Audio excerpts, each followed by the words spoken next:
Commencer en bourse avec moins de 50 euros par mois, c'est tout à fait possible. Restez jusqu'à la fin de la vidéo. Je vous montre deux produits d'investissement, un à moins de 50 euros et un à moins de 15 euros. Il y a quelques mois, j'ai pris la décision d'investir en bourse parce que les produits bancaires classiques ou l'épargne classique aujourd'hui ne rapportent pas grand-chose et encore sans tenir compte de l'inflation. Mais je me suis dit, bon, la bourse, c'est pas possible. Il faut trop d'argent pour commencer, il faut un gros capital. Eh bien, pas du tout. Et donc, quand je me suis aperçu qu'en fait, c'était possible avec des toutes petites sommes, je me suis dit, ben, qu'est-ce que je peux prendre comme produit?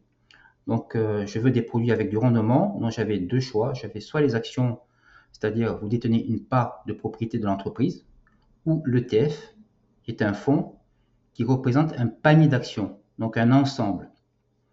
Après, je me suis dit, OK, je vois un petit peu le type de produit, mais comment on gagne de l'argent en fait avec ça en investissant? Que ce soit une action ou un ETF, c'est le même principe. Soit vous faites une plus-value, vous achetez à un certain prix et vous revendez plus cher, donc vous encaissez la différence. Soit ça peut être une partie des bénéfices qui sont redistribués aux investisseurs, ce qu'on appelle les dividendes, ou bien la combinaison des deux. Ça peut être un produit à dividendes qui va faire quand même une plus-value. L'avantage principal des actions, c'est que potentiellement elles offrent un rendement plus élevé. Mais en contrepartie, il y a des risques. Et aussi, la gestion est vraiment active. Vous devez suivre, vous devez essayer de diversifier.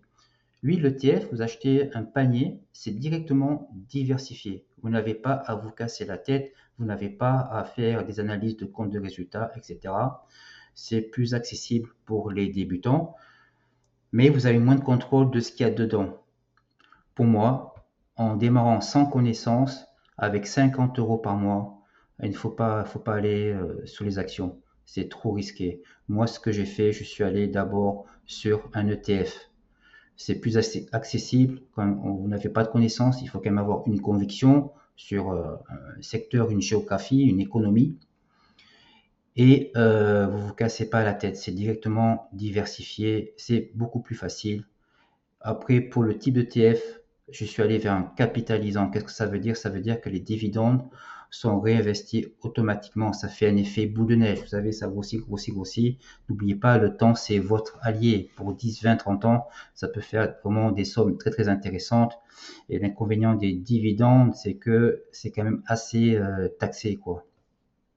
Ensuite, j'ai cherché quel type d'ETF. Vous avez plusieurs types d'ETF, il y en a beaucoup. Vous avez des ETF qui vont principalement suivre des indices, le CAC 40 pour la bourse française, le BEL 20 pour la Belgique, par exemple.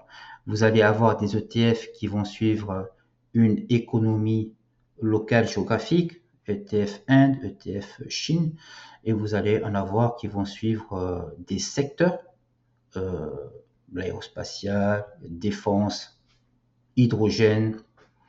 Vous allez en avoir aussi qui vont suivre des matériaux, or, le TF or, cuivre, platine. Donc c'est un choix très très grand.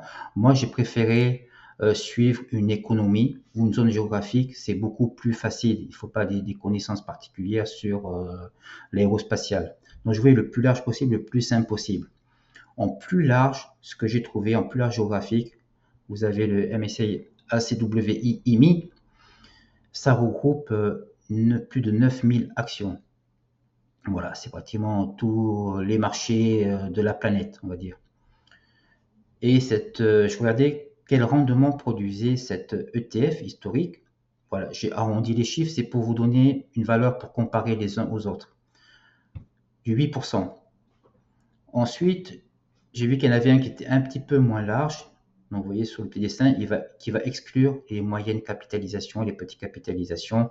Donc, vous allez tomber à 2900 actions et qui va donner un rendement un peu plus élevé, à du 8,5. Et le dernier qui est encore un peu plus petit, mais très très large, 1500 actions, dans lequel on va enlever les pays émergents au niveau de, par exemple, l'Inde. Et donc, vous allez avoir un rendement encore un peu plus grand, du 9%. Mais quand vous voyez ça, vous ne voyez pas la répartition par pays. Or, l'économie la plus importante, la place financière boursière la plus importante au monde, c'est les USA. Et le poids des USA dans chacun de ces ETF est très important. Vous voyez, le premier ETF, le plus bas rendement, 59. Et quand on se rapproche du ETF le plus petit, donc le plus resserré autour des États-Unis, ben, le rendement augmente. Donc je me suis dit, ben, tant qu'à faire, moi je cherche du rendement, je ne cherche pas à faire une théorie, oui, je prends un peu de ci, un peu de ça, parce que non, voilà, il y a peu de temps, j'ai 13 ans avant ma retraite, donc je veux du rendement. Et je me suis dit, ben alors allons directement 100% États-Unis, quoi. Et là, vous avez aussi aux États-Unis plusieurs indices. Donc les qui offrent le plus grand rendement, c'est le SP500 qui représente les 500 plus grandes capitalisations américaines. Et là-dedans, vous allez retrouver les Amazon, les Apple, etc. C'est quand même du 11%, ça fait quand même une différence conséquente par rapport aux autres. Et vous avez le deuxième qui est le Nasdaq, qui va regrouper 100 entreprises, principalement la tech, et vous avez un rendement encore plus élevé potentiellement, jusqu'à 15%. Par contre, voilà, le risque aussi, c'est que ça peut faire du plus 15 mais du moins 15. Et donc, je me suis dit, ok, je préfère le SP500 parce que c'est un peu plus diversifié. De toute façon, dedans, il y a toutes les grandes sociétés comme dans le Nasdaq. Le top 10, c'est pratiquement le même. Et donc, j'ai dit, go pour le SP500.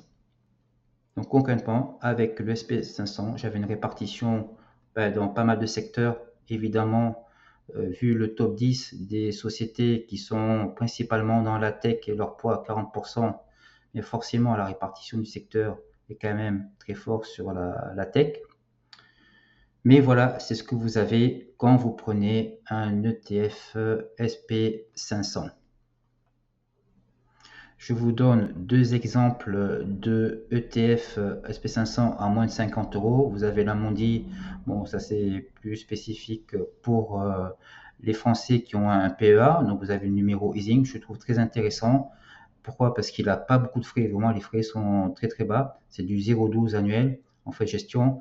Et voilà, en point d'entrée, en part, il est à moins de 50 euros actuellement. Donc, vous voyez, c'est accessible. Et ensuite, pour moi, étant en Belgique, ben, je n'ai pas de PEA malheureusement, mais j'ai un CTO, un compte titre ordinaire.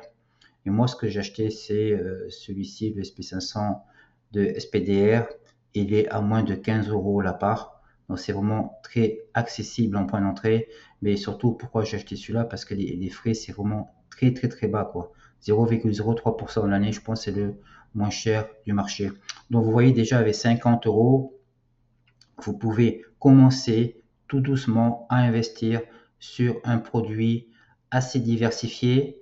Voilà, après ça, c'est mon choix que je vous ai exposé. À vous voilà, de faire vos recherches, vos analyses, mais c'est tout à fait possible. Et notre allié, en fait, quand on commence avec des petites sommes, c'est le temps. On part sur du 10, 20, 30 ans.